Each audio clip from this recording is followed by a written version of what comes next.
Hi everyone and welcome back. My name's Alison, the online piano and the online violin tutor. Today I'm going to do a violin review for you, and it's going to be this one here, which is the Stentor Student Standard Violin. This has a product code of the 1018/A.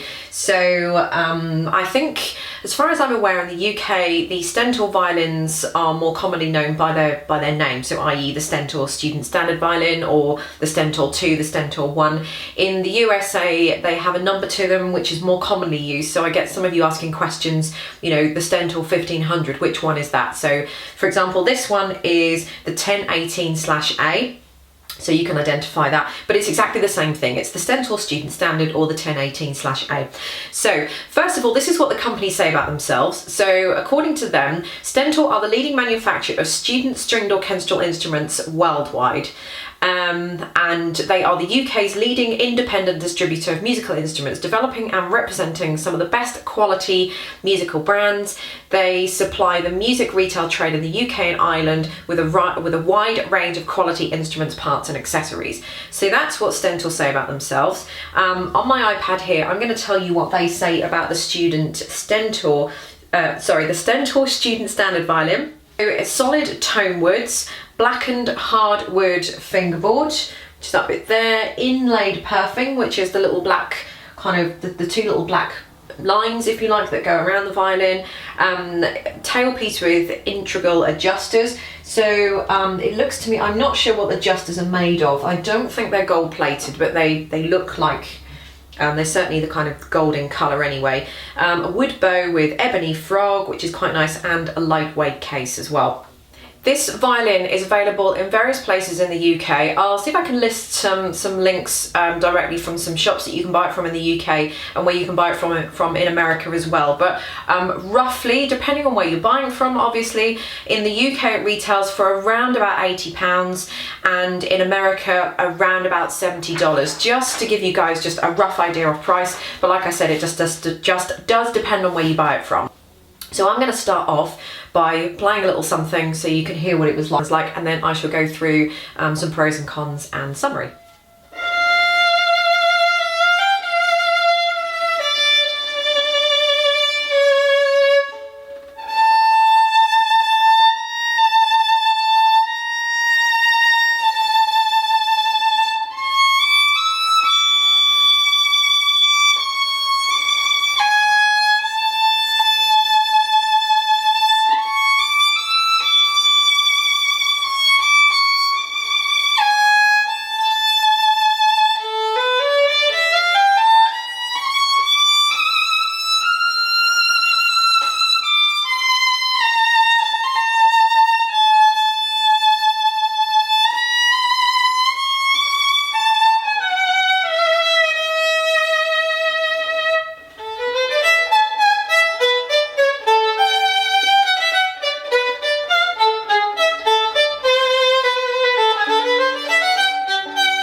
So to start off with some pros, I really like the look of this. It's nice and lightweight. It doesn't feel bulky. It doesn't feel heavy.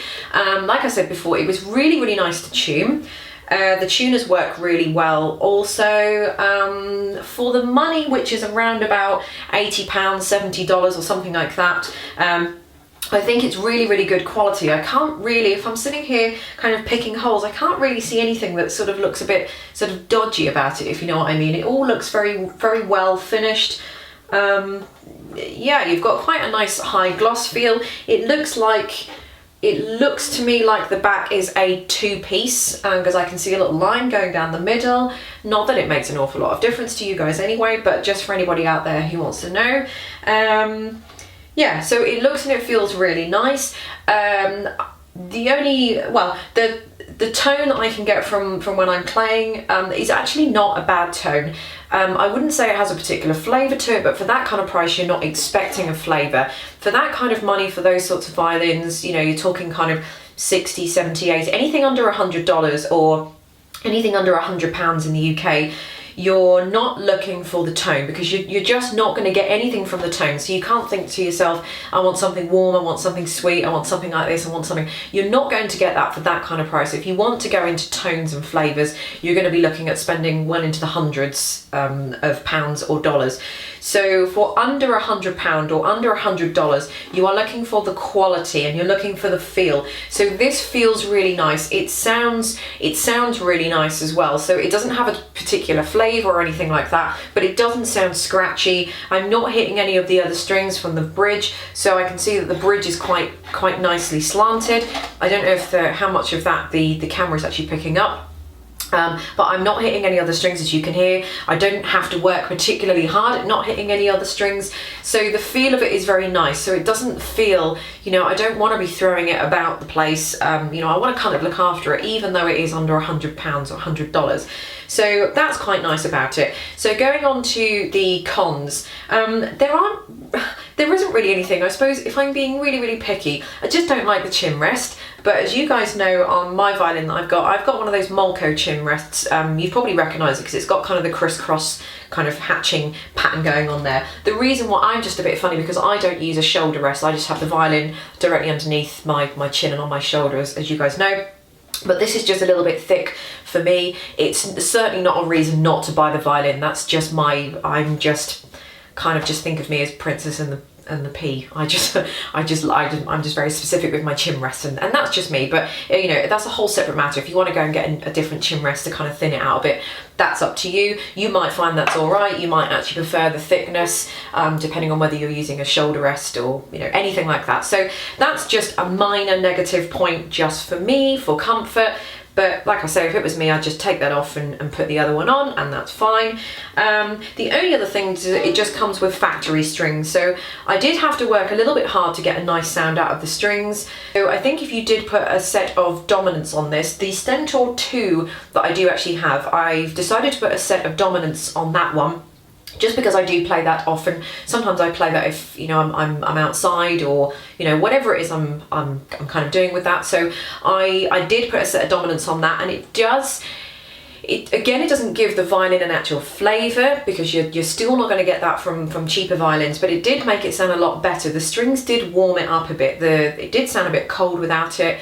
Did warm it up a little bit, plus I didn't actually have to work so hard on the strings as well, because they are more expensive than the standard factory ones you get. They are more responsive to what you're trying to do with the bow and everything. So even as a beginner, even if you don't know anything about that, or you don't really know what I'm talking about, if you did swap this out for a set of strings, D'Addario Preludes are really good. Parastro Tonicas are really good, although I think they might be more expensive than dominants in the US. I'm not sure, but Parastro Tonicas are very good, and of course dominants. They are very good kind of standard everyday kind of strings. So if you want to swap them out for this, I would do that, and it will give you a little bit of improvement, but if anything, you won't have to work quite so hard. But again, if you don't really know what I mean when I say work so hard, you won't notice what I'm saying, but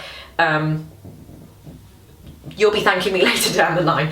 So that's the only kind of negativity with that, but overall I really do like it. So in summary, I'd recommend this for an absolute beginner. This will be a brilliant little violin for a beginner. I just love the fact that it's just not so heavy, and I think the heaviest thing on it is probably actually the chin rest, but other than that, it feels really nice. It just, you know, it just, everything about it's really nice. I like the neck here, which is nice and smooth, so if I'm moving up positions, I'm not met with any resistance going on here, so that's quite nice too. So yeah, definitely a beginner. An intermediate player, this would probably be, I think, even if you put some nice strings on it, probably not quite for the intermediate player, just because I think someone who's intermediate would probably want something a little bit different. So for example, the Stentor Conservatoire, I've got a review of that as well. Click the link underneath if you want to have a look at that. So that would be something more for you, but for a beginner, you're not going to go far wrong with this. This is a really nice violin. So there we go. I hope you enjoyed this violin review. Do check all my other reviews in the playlist underneath. Don't forget there are links underneath as well as where you can buy this violin. So thanks very much for watching, and I shall see you next time.